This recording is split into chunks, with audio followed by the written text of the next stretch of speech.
කියලා දෙන්න ඔයගොල්ලොන්ට මේ තියෙන්නේ කූලර් එකක් කොහොමද මේ කූලර් එක තියෙන ගැටලු මොකක්ද සහ මේකේ වෙන්නේ මොකක්ද කියලා මේ දෙකම දැන් මේක අපි පාවිච්චි කරන 1C වලට පාවිච්චි කරන එන්ජින් එකේ පාවිච්චි කරන මේක ඔයිල් කූලර් එකක්. මේක මොකද? ඔයිල් කූලර් එකක්. මේක ATF කූලර් එකක්.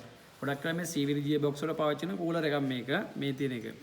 මේක ඩෙන්සෝ සමාගමෙන් හදන එකක්. මේක එක ප්‍රශ්නයක් කියලා තමයි මම ගිය සතියේ වීඩියෝ එකක් දාලා තිබ්බේ. මේකේ ඔයිල් ලීක් එකක් ඇවිල්ලා ඔයිලි වතුර කලවම් එන්න පුළුවන්. හරි? දැන් මේකේ තියෙන මේ බලන්න මේ කනෙක්ෂන් හතරක් තියෙනවා. මේ O-rings දාලා තියෙන්නේ මෙන්න මෙතනින් ATF oil ඇවිල්ලා ATF oil මේ මොකද වෙන්නේ?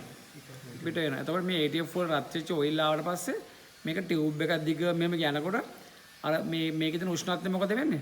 ඒ ටියුබ් වශයෙන් උරා ගන්නවා. ඊපස්සේ මෙහෙන් අවුට් වෙනවා. එතකොට මෙහෙන් වතුර අපි වතුර නලයක් සම්බන්ධ කරලා මෙහෙන් වතුර නලය අවුට් කරාම අර වතුර අර ටියුබ් එකේ වැදිලා මොකද වෙන්නේ? මේකේ තියෙන උෂ්ණත්වය අයින් වෙලා යනවා. ඒක තමයි සාමාන්‍ය ATF ඔයිල් කූලර් එක වෙන්නේ. ඕනම කූලර් එකක. ඔයිල් කූලර් එක වුණත් ඒ සිද්ධියම තමයි වෙන්නේ. හැබැයි මේකේ මේක ඇතුලෙන් මේ අර කූලර් එකේ ඔයිල් ගිහිල්ලා අර කූලර්ස් පැල්මක් හැදුනොත් මොකද වෙන්නේ? වතුරයි කූලර් එකතු වෙනවා. ඒ කියන්නේ වතුර බින්දුවක් ලීක් වුණත් ඒක එකතු වෙනවා මේ ATF ඔයිල් එකත් එක්ක.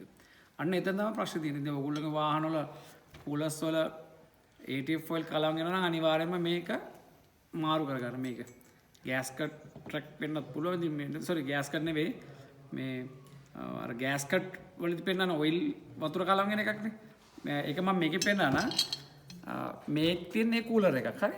දැන් මේකෙත් තියෙන මේ වතුර මෙහෙන් ඉන්ලයින් ලයින් වෙනවා මෙහෙන් අවුට් වෙනවා. මේ තියෙන කූලර් එකට ඔයිල් ඉන් වෙනවා.